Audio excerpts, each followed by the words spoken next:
Welcome to another episode of Meet the Expert for vBrownBag in VMworld 2017. I am super excited to have with me Joerg Lew. Did I say that correctly? Yeah. Who works for VMware. Jörg, I know you have a Twitter account. Could you please introduce yourself to the audience? Yeah, my name is Jörg Lew. I'm based out of Bavaria in Germany, the most southern part of Germany. I work for VMware as a lead automation engineer, and all my work is around automating and orchestrating IT processes and IT systems. How long have you worked for VMware? 5 years now. That's pretty good. Before that, I was a freelancer, so did a lot of consulting and training, subcontracting for VMware and VMware partners. So all my, let's say, business life and professional work was around virtualization and IT. Very cool. So the way that I met Jörg was I started asking around. I had a customer that has VRO integrations, and I started asking around in the V community, who can I talk to about VRO? And people just said, you need to find Jörg.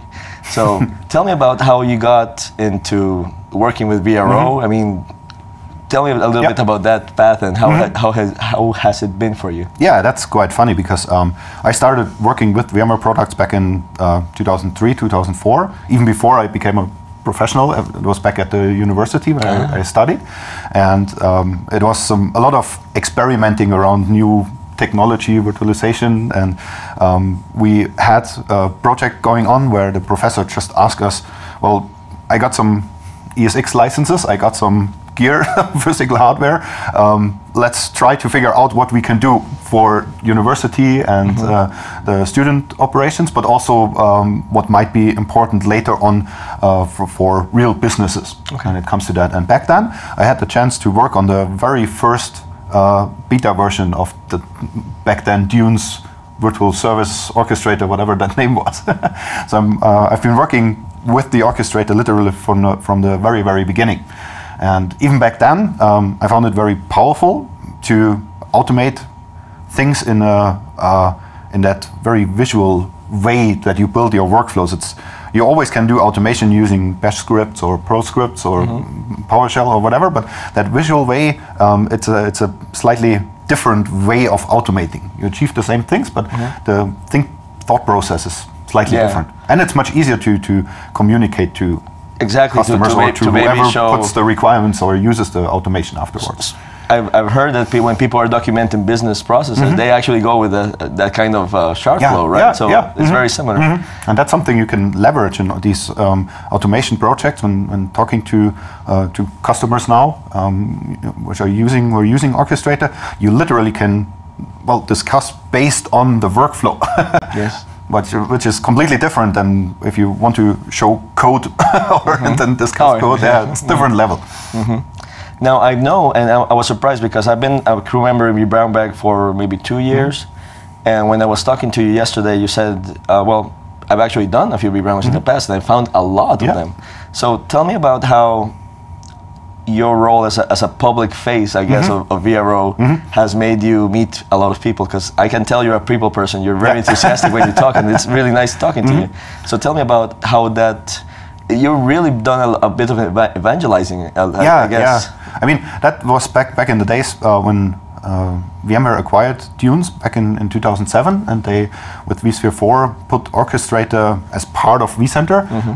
It literally was mentioned the best kept secret within VMware, but all the VMware customers have access to that.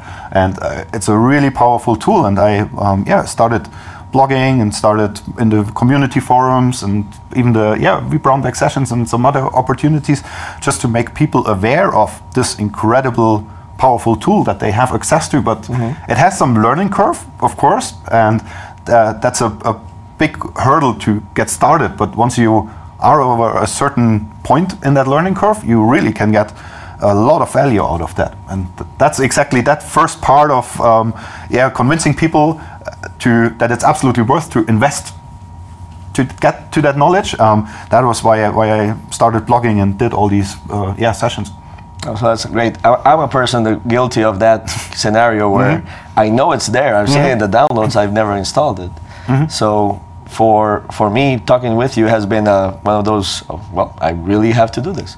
So let's talk about if you're starting with VRO and you could tell them go look for these 3 things, what would you say? And you probably have at least done this several times where you're like at the beginning of the arrow. So that's why I'm asking. Let's put this in the video where I'm saying, okay, you have no idea what Jörg is talking about. This is what you want to go look at. Yeah. So there's 3 things that come together that helps you getting started with Orchestrator or any other technology, by that way. First of all, you need a lab environment. Even if you are a learner who learns from script or watching videos or whatever, hands-on is what rocks. And you need lab environment when it comes to automation where you can destroy something without any repercussions. So you need don't do this at work. Right. So you need a dedicated lab environment, well, with nested ESX, and you have a vSphere environment. It's very easy to get that. Then you need, well, the resources to get your skills. We have a couple of books out now for Orchestrated. One old one we spread before, the first one from Cody Bunch, but there are also 2 other ones, the cookbook and the Getting Started from Daniel Langenam, which I can very recommend. Then a lot of YouTube videos we have out there. We have, well, the vBrownBag sessions from the past in the automation track.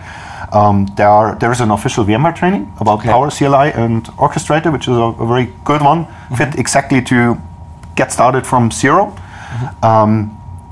And there's also some third-party trainings, I think, from Plural side. Very, very good courses. So there is a lot of resources out there. So that's having access to these resources, and of course the VMTN communities or Twitter @VRO or #VRO to answer questions.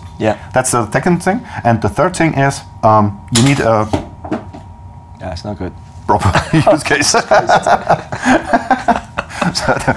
We're sorry about that cut that you just experienced. Amazingly, the phone just bounced out of my tripod. So, Jörg, we were actually talking about the third point.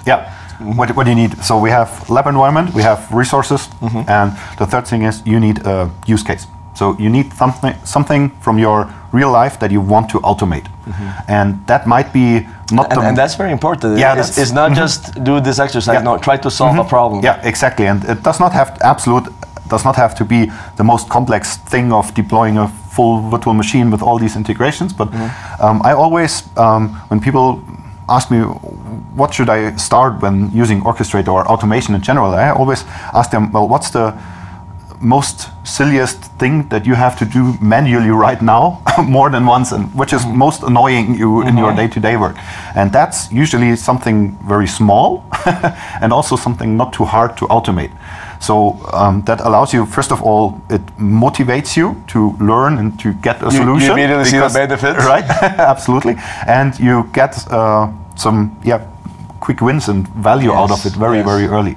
Engineers like wins.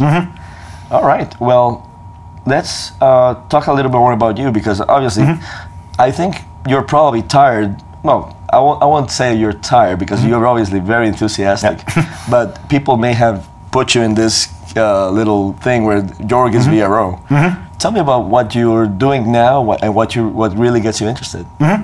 So, well, Orchestrator itself is one tool that you can specialize in and get a lot of knowledge and experience with it, but it benefits a lot if you look a bit outside the box when it comes to this automation. And again, that's not bound to Orchestrator or any other scripting thing. It helps a lot if you look a bit more in software design and software development or systems architecture, because that allows you to bring your individual automation pieces into a larger context. And make them reusable, make them reliable, make them scalable, and so on. So I'm very interested in that, sort of software design business, or And the other thing is I'm also trying to get. So what you're trying to say before, let me get this straight. You're interested in solving the business problem, you know, and the actual architecting of this is the business problem, the inputs, this is what we have to consider. So the big picture architecture. Right, because for automation, it's the technical part, which is when you start working with any of these automation tools, the technical part is the one that keeps you busy, but the business problem is the one that eventually motivates you, because that's the value. You don't get a lot of value. Yeah, I finally managed to make that REST call to some third-party system that I wanted to automate, but rather, oh, now that's what's the missing piece in my overall process to create that backup job after whatever, deploying a virtual machine or something like that. Right, right. You first figure out why this is important, then you do the actual woodwork of making this work. Right? Okay. And I'm sorry, I cut you off when you were getting to the second thing that you were. Yeah, some other thing I'm looking into is, well, getting sort of back to front-end and UI development, which is in past was very frustrating for me, because you get all these browser issues and you have to check that things work in every browser, and it's a lot of work that does not bring a lot of value. But now with especially the open source Clarity toolkit that VMware provides, you have a framework and a tool where you can get results very, very quickly, even without having the deep knowledge of Angular and the technologies behind that. But on the other hand, having a tool that allows you to generate UIs quickly is very important and very cool, because for whatever you do, it helps you to do prototyping much faster. So that is something that I think for me personally is a missing piece in my skill set. And when I get to a point where I can use Clarity, the framework, to make some nice looking UIs, at least for a prototype quality, with limited amount of effort, that will be something that helps me for personal growth, and also to provide more values to customers. It will be very interesting to see what UIs you can create that tie back to some business process, like you were saying, where the people that are going to use this get this very specific UI that solves their problem. So I can see the value, right? And if you look at the I don't know what the different teams have done at the hackathon. I remember there was a team that was doing Clarity. Absolutely. And with that, it is a tool that helps you to make progress very, very fast. And things like the hackathon are a great opportunity for you to learn from somebody who already have these skills. One thing I love about the hackathon, since they bring so many different skill levels, the first 20 minutes are literally figuring it. Who are we? What are we trying to do? So that social skill of okay, how can we do this? What do you bring to the table? I find that it is a very important component of the hackathon. Like I was telling some of my friends that participated for the first time, this is not a competition in the strict sense. Yes, there's a winner at the end, but the real win is you getting that experience of dealing with whoever walks in and trying to make something together. So, especially when you're talking UI, I can only imagine that everybody has a different idea. So it's literally something very cool. I'm glad you highlighted it, because I honestly had seen that they had put out there, but I hadn't seen exactly what was the value for it. Now I understand a bit more. And it's something like real projects in your professional lives. You get together the team, and in the hackathon it's the same, just much more condensed. You don't have 3 months of ramp-up time and some kick-off offsites to get the team building together. It's literally No, but it is a cool event, and there's hopefully you guys have seen the blog posts and other things. One final thing, since we're trying to meet you, tell me about your interests. What makes you happy? What are your hobbies? Well, I'm apart from IT, very happy into music. So I play guitar, play some medieval drums, and even bagpipes, and that's really cool. Things that you can do offline. And it's not related to any tech stuff. Very cool. Well, thank you so much, Jörg. Really a pleasure. How can you mentioned you have a blog? You mentioned you have. Go ahead and how can people reach you? Which is also your preferred way of them reaching out to you? Well, preferred way is Twitter, obviously. So my Twitter handle, JOERGLEW. Put that out, and I have a blog on www.vcoportal.de. That I now have to refresh, and that was a bit of a I didn't had too much activity down there in the last couple of months, but it motivates me to get back to that. One thing that I find with, especially with people who are very, very technical or something, at some point they say, okay, I've actually put in enough that even if the product changes a little, the concept is the same. So you don't have to make new blog posts just because of doing them. So I understand that. Well, thank you so much again, Jörg. It was a real pleasure meeting you this VMworld, and we'll see you around.